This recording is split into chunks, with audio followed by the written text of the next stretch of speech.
겨울이 가장 춥고 봄에는 서리가 가장 심하며 추위가 가장 오래 갑니다. 여름에는 태양이 가장 밝고 뜨겁습니다. 수확은 인간에게 영광과 축복을 안겨줍니다. 이것은 하나님이 보내주신 한 해의 열매이죠. 막심 2세 작자 미상의 앵글로색슨 시. 계절은 중세시대의 일상생활에 상당한 영향을 미쳤습니다. 결국 대부분의 사람들은 농민이었고 그들의 삶은 농업과 문화적 관습에 달려 있었습니다. 각 계절마다 고유한 도전이 있었습니다. 봄이 되면 사람들은 다시 밭으로 나가 파종을 시작했습니다. 여름에는 길고 더운 날들이 이어졌지만 밝은 햇살 아래 곡식이 익어가고 수확의 무더운 날들이 계속되었기 때문에 쉴 틈이 없었습니다. 가을은 수확하고 저장하며 다가올 불가피한 추위에 대비하는 시기였고 겨울이 되면 마을은 차가운 어둠에 휩싸여 일을 실내에서 할 수밖에 없었습니다. 그래서 오늘 우리는 중세시대로 시간여행을 떠나 각 계절마다 어떤 노동과 의식이 있었는지, 그리고 자연의 시계에 맞춰야만 살아남을 수 있었던 농경 세계가 어떻게 형성되었는지 알아볼 것입니다. 메디벌 매드니스에 오신 걸 환영합니다.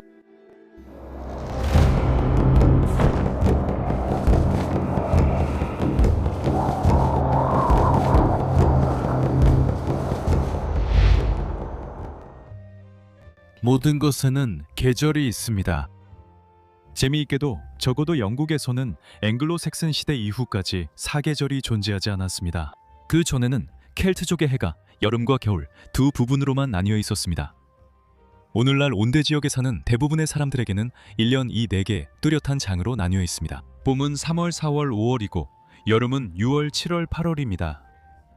가을은 9월, 10월, 11월이고 겨울은 황량하고 길게 이어지는 12월, 1월, 2월입니다. 사실 이것은 비교적 최근에 생긴 개념으로 1780년에 소키에투스 메테오롤로지카 팔라티나가 전통이 아닌 기온을 기준으로 기상학적 계절을 정립하면서 공식화되었습니다.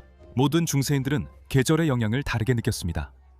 그들이 왕이든 노동자이든 농부이든 수도사이든 각자의 하루는 매달과 매년을 지배하는 일에 의해 결정되었기 때문입니다. 하지만 농사주기처럼 모든 계층을 가로지르는 것도 있었습니다.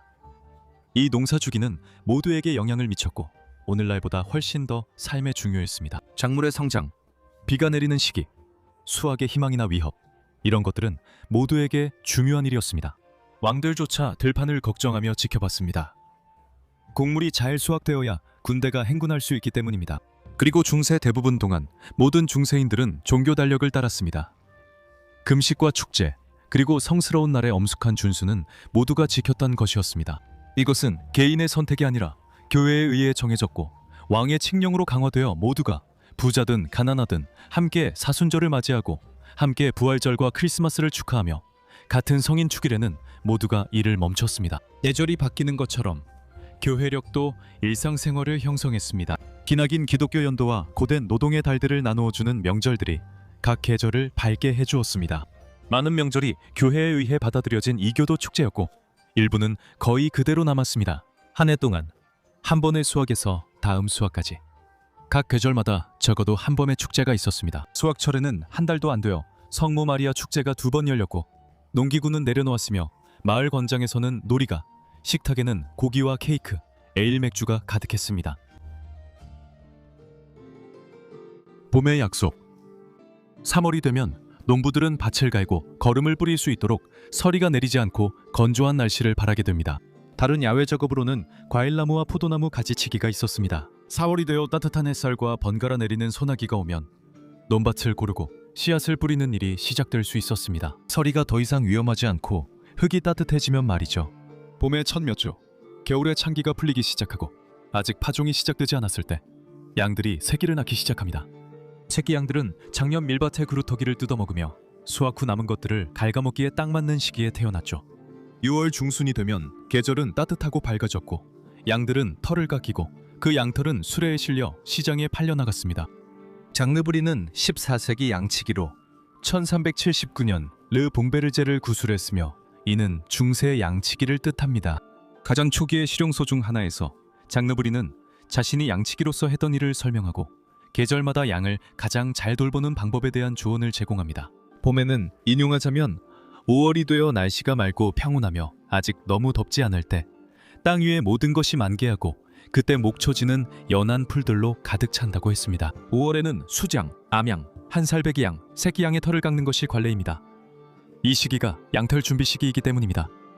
이 시기에 양털을 깎는 것이 온화한 기온과 방목의 용이성 때문에 다른 때보다 훨씬 이익이 됩니다. 4월이 되면 영국의 마을들이 점차 확장되어 서로의 경계에 다가가게 되었고, 그래서 봄에는 갱데이라는 풍습이 생겨나서 모두가 마을 경계를 따라 함께 돌아다니곤 했습니다. 어린 소년들은 경계에 있는 시냇물에 빠뜨려지거나 격우의 경계를 표시하는 오래된 나무나 돌에 부딪히게 되었는데, 이는 그 경계 표식을 기억에 남기고 훗날 자신의 자녀들에게도 전해주기 위한 방법이었습니다. 귀족들에 관해서는 14세기와 15세기 서유럽의 왕자들과 권력자들은 위생규칙에 대한 건강과 웰빙에 관한 논문인 타수눔 사니타투스를 참고했습니다. 원래 11세기 바그다드의 이븐 부틀란이 쓴 이 책에서 그는 봄에 대한 조언을 주고 있는데, 그는 봄이 본질적으로 후반부에는 덥고 적당히 습하다고 적고 있습니다. 그는 이어서 봄이 동물과 땅에서 나는 것들에 이롭지만 습한 몸에는 해롭다고 말합니다. 왜냐하면 봄이 습한 몸을 썩게 만들기 때문입니다. 그래서 몸을 정화하는 것이 추천되는데, 그 이유는 좋은 체액과 풍부한 피를 만들어내기 때문이라고 합니다. 여름의 자장가. 여름은 바르톨로메우스 앵글리쿠스가 13세기에 쓴 사물의 성질에 관한 백과사전에 따르면 덥고 건조한 계절이며 3개월 동안 지속된다고 합니다. 건초 만들기는 6월에 시작되어 긴 수확철의 시작을 알렸습니다. 건초는 곡물만큼이나 소중한 작물이었지만 잃기 쉬운 위험한 작물이기도 했습니다. 며칠간의 안개나 때 아닌 소나기만으로도 향긋한 풀은 썩어가는 더미로 변할 수 있었습니다. 농민들은 건초를 자르고 뒤집고 모으는 일을 조심스럽게 했으며 햇볕 아래 넓게 펼쳐 말리고 밤에는 덮개 아래로 옮겼습니다. 가장 소중한 가축들이 겨울을 잘 나기 위해서는 건초가 얼마나 잘 말려지고 저장되었는지에 달려있다는 것을 알고 있었기 때문입니다. 이 일은 큰 낫으로 하는 고된 노동이었습니다. 7월이 되면 모두가 익은 곡식을 거두기 위해 밀밭에 나갔습니다. 농민들은 종종 채색 필사본에 묘사되는데, 어떤 이들은 허리까지 옷을 벗고 등에 땀이 반짝이며 밀을 베고 곡식을 타작하고 있습니다. 항상 기근과 재난의 위기에 놓여 있던 사회에서 밀수확의 성공은 매우 중요했습니다. 여름은 중세인들에게도 위험할 수 있었습니다. 그들은 해가 가장 뜨거워지기 전에 새벽에 일어나 일을 하면서 치명적일 수도 있는 일사병과 햇볕에 타는 것을 피하려고 했지만, 이런 노력만으로는 마을을 휩쓸고 지나가는 계절성 질병을 막을 수 없었습니다. 여름철에는 흑사병이 큰 문제였고, 수확 전에 농작물을 시들게 하는 가뭄도 마찬가지로 큰 문제였습니다. 불기름 마른 들판과 목조마을 빠르게 휩쓸고 지나갔습니다. 밀을 익게 하는 그 똑같은 태양이 쉽게 밀을 망칠 수도 있었습니다. 가을의 몽상. 영상의 시작 부분에 나온 시를 기억하세요. 그 시는 원래 필사본이 쓰였던 고대 영어로 헤어페스트의 수확에 대해 이야기합니다. 중세 초기와 전성기에는 계절을 그렇게 불렀는데, 가을이라는 단어는 14세기 말에 들어서야 사용되기 시작했습니다. 폴이라는 단어는 16세기 중반에 등장했습니다. 9월은 수확철의 절정을 이루는 달이었고 모든 노력이 결실을 맺는 시기였습니다. 트레리 슈에르스는 15세기 프랑스에서 베리 공작을 위해 제작된 채색 필사본으로 9월을 포도 수확의 달로 묘사하고 있습니다. 포도를 으깨고 와인 저장통을 만드는 것이 우선이었을 것입니다. 6월부터 일해온 들판은 이제 모든 일이 잘 진행되었다면 깔끔하게 정돈되어 있고, 곡물과 사료로 헛간이 가득 쌓여 있으며 잘라놓은 집도 풍부했습니다. 한 해의 마지막 밭갈이는 10월에 이루어졌고, 도토리는 11월에 모아져서 도살할 돼지를 살찌우는 데 사용되었습니다. 채소, 과일, 베리, 견과리는 다가올 힘든 시기를 대비해 절이고 저장해 두었습니다. 겨울의 세레나데. 이제 바르톨로메우스 앵글리쿠스가 예리하게 차갑고 습한 계절이라고 언급한 시기가 찾아왔습니다. 오늘날 우리에게는 단순한 불편함에 불과하고 난로가에 모여 앉아 유리창 너머로 추운 날씨를 바라보는 계절일 수 있지만, 중세인들에게 겨울은 두려운 시기였으며 즐기는 것이 아니라 견뎌내야 하는 시간이었습니다. 단 하루의 혹독한 추위만으로도 한 가정이 굶주림이나 죽음에 내몰릴 수 있었습니다. 흉작이 들면 한 가정은 굶주림에 직면하게 되었고, 이미 배고픔과 습기로 약해진 몸은 독감이나 폐렴 같은 질병에 쉽게 목숨을 잃었습니다. 태풍이 심한 집에서 따뜻하게 지내려 농민들은 망토, 스카프, 벙어리 장갑 등 양모 겉옷과 린넨을 겹겹이 입어 체온을 유지했습니다. 동물들은 밤이 되면 체온을 나누고 얼어 죽지 않게 하기 위해 집 안으로 들여왔습니다. 포타지는 어느 계절에나 기본 음식이었지만 특히 겨울철에 중요했습니다.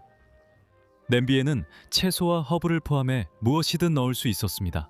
이제 지난달에 살이 찐 돼지들은 도살되어 소금에 절이고 보존 처리되었습니다. 소금에 절인 돼지고기나 기름진 베이컨 조각은 스튜의 풍미와 단백질을 더하는 데 완벽했습니다. 그리고 그 모든 고난 한가운데 연중 가장 긴 휴일인 크리스마스가 찾아왔습니다. 크리스마스 이브부터 1월 6일 주현절까지 12일 동안 이어지는 이 기간은 반가운 기분 전환이었습니다. 토장농들은 영주의 저택에 초대되어 영주의 연회에 함께할 수 있기를 바랐습니다.